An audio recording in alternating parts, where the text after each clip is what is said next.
Hola a todos, en esta lección introduciremos el patrón de diseño estructural que tiene el nombre de Flyweight Pattern. Este patrón nos ayudará en el caso donde tengamos numerosos objetos de un determinado tipo y nos preocupa el espacio que puedan consumir en memoria. En este caso buscaremos compartir parte del estado de estos objetos en nuevos objetos llamados Flyweight y de esta forma reducir el tamaño total ocupado. Vamos pues a presentar el problema que se puede beneficiar de esta técnica, después introduciremos en detalle el patrón de diseño y finalmente veremos un ejemplo de su uso en el lenguaje Java. Para empezar, el problema. Estamos haciendo un juego donde el usuario puede simular estrategias de los equipos de fútbol. Para ello dispone de una pantalla donde puede ubicar jugadores de dos equipos diferentes usando distintas estrategias. Identificamos en un primer análisis que para cada jugador de fútbol guardaremos el nombre, su número y una imagen de su camiseta, que estará customizada con estos números y nombres. Evidentemente, cada jugador del equipo usa el mismo tipo de camiseta, pero la imagen no es la misma, ya que debe incorporar este nombre y número particular. En principio, el juego va bien, pero resulta que más adelante permitimos al usuario crear libros o incluso enciclopedias con cientos o miles de estrategias usadas por un equipo o en una competición. Y la memoria consumida empieza a ser un problema. ¿Cómo podemos rediseñar el problema para ser más eficientes en el uso de la memoria? En esta situación, el catálogo de patrones de diseño nos ofrece el Flyweight Pattern. Este pattern nos recomienda usar la compartición de datos para poder crear un número elevado de objetos de forma eficiente. La palabra a destacar en esta recomendación es la palabra compartición. Analicemos pues cómo puede ser esta compartición que nos ayude en nuestro problema. Sabemos que cada objeto tiene un determinado estado y que este estado es particular a este objeto.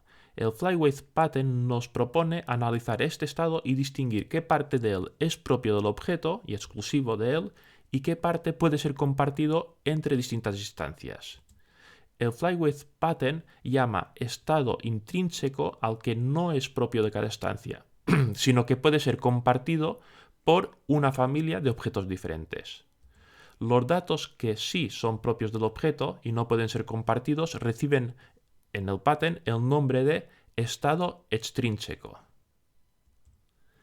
Usando esta información, el pattern Flyweight propone construir un tipo con este nombre para guardar el estado intrínseco de los objetos que manejamos. Evidentemente, el beneficio vendrá del hecho de que este objeto podrá ser compartido por muchos clientes. En particular, todos los clientes que requieran objetos con el mismo estado intrínseco, evidentemente. ¿Y qué hacemos con el resto del estado? Es decir, con el estado que es particular de cada objeto.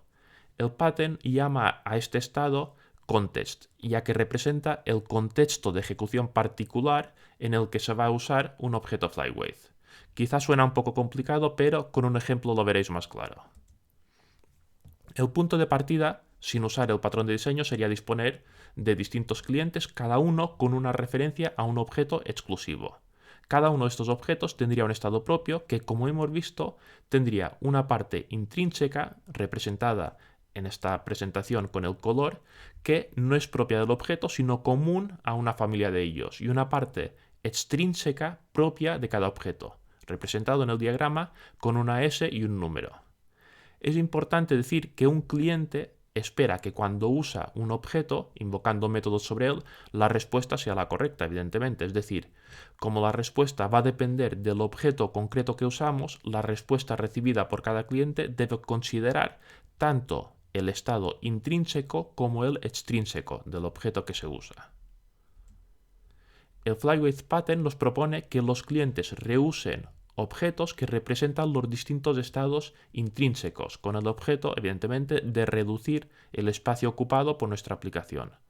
Por tanto, los clientes van a compartir referencias a distintos objetos que, como hemos dicho, se llaman Flyweight. Pero tenemos un problema.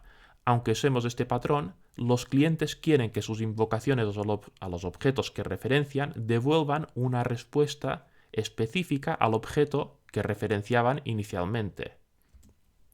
Por esto, en las invocaciones a los métodos Flyweight se deben proporcionar los datos extrínsecos de cada objeto que el cliente está usando.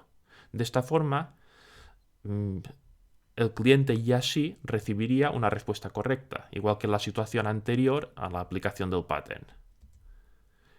En terminología propia del pattern, los clientes comparten referencias al objeto flyweight y deben pasar información del contexto en el que se ejecuta el objeto flyweight en cada invocación. Entre los aspectos a considerar en este pattern está que la creación de estos objetos flyweight generalmente no la podrán realizar los clientes sin algún tipo de asistencia. Una implementación directa usando constructores de flyweight impediría reusar estos objetos y por tanto eliminaría toda la razón de ser de este pattern. Con este patrón deberemos diseñar también un mecanismo que será el encargado de saber cuándo se puede reusar un objeto flyweight ya existente o cuándo se debe crear uno de nuevo.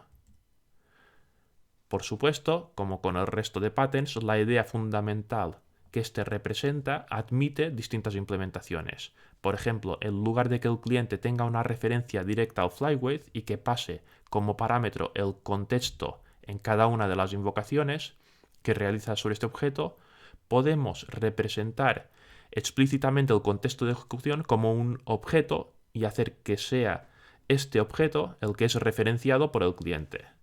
O, otra forma más fácil de verlo, sacar de nuestro objeto original la parte intrínseca, la que puede ser compartida en un objeto diferenciado, el flyweight, y dejar en el objeto solo lo que le es particular.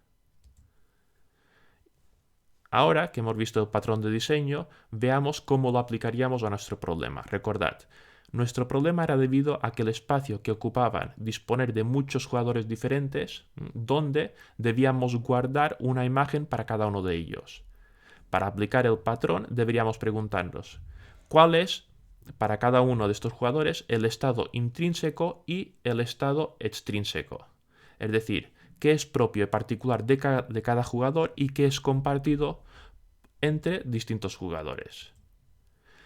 Evidentemente, es de suponer que habrá mucho más jugadores que equipos, y las camisetas, o al menos el diseño básico, es compartido por todos los miembros del equipo. Por tanto, podemos guardar una sola instancia de este patrón, de este diseño básico para cada equipo y hacer que todos los jugadores del mismo equipo la compartan.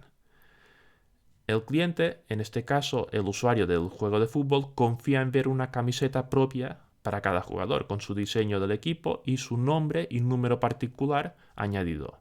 En este caso, obtener esta imagen terminaría en una invocación al objeto flyweight, en nuestro caso equipo, y el contexto de esta ejecución sería el nombre y el número del jugador particular que queremos mostrar. Uno de los casos más destacados del uso del patrón flyweight lo encontramos en el objeto string, en particular en el uso de la técnica llamada string interning. Esta técnica no es propia de Java, sino que otros lenguajes también la usan. String interning consiste en guardar una sola copia para cada string diferente que la aplicación crea, de tal forma que si una misma cadena, un mismo string, se crea en diferentes lugares del programa, la misma copia se pueda reusar. En Java, para implementar el string interning, se crea un llamado Spring Pool, que es una estructura que va a guardar los distintos strings que se crean en nuestra aplicación.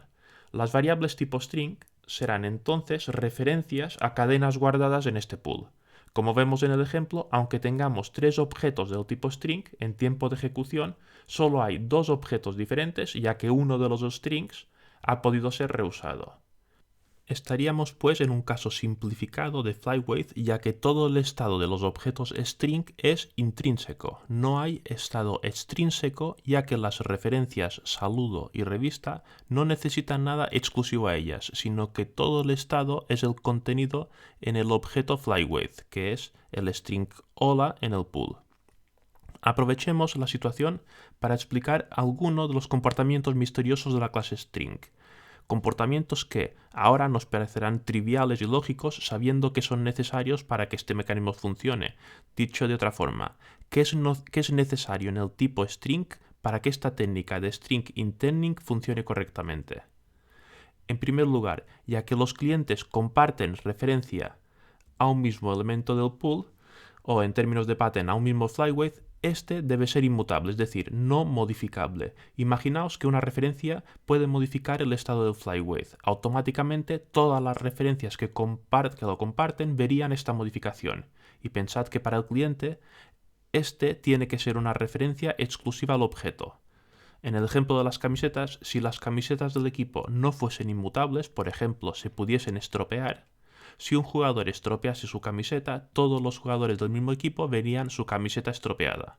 Por tanto, para que funcione, tanto los strings como las camisetas del equipo deben ser inmutables. Debido a lo anterior, se explica que los objetos que aparentemente modifican un string, como son concat o replace, de la clase string, en realidad no modifican el objeto sobre el que se ejecutan, sino que devuelven un objeto nuevo. Esta implementación, que suena muy extraña cuando tratamos por primera vez con la clase string, tiene una explicación muy clara cuando entendemos su motivación, que los strings, para su funcionamiento correcto, deben ser inmutables. ¿Por qué no se recomienda al lenguaje no utilizar la construcción de string con el operador new? Pues porque con el operador new se crea siempre un nuevo objeto string, y por tanto no se hace uso del string pool.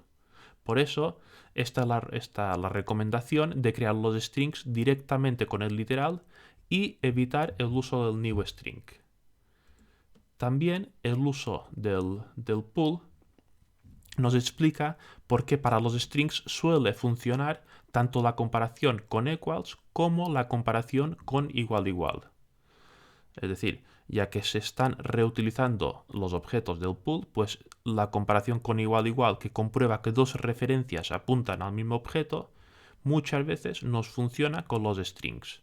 Dicho esto, la comparación con igual funcionará siempre que todos los strings estén en el string pool.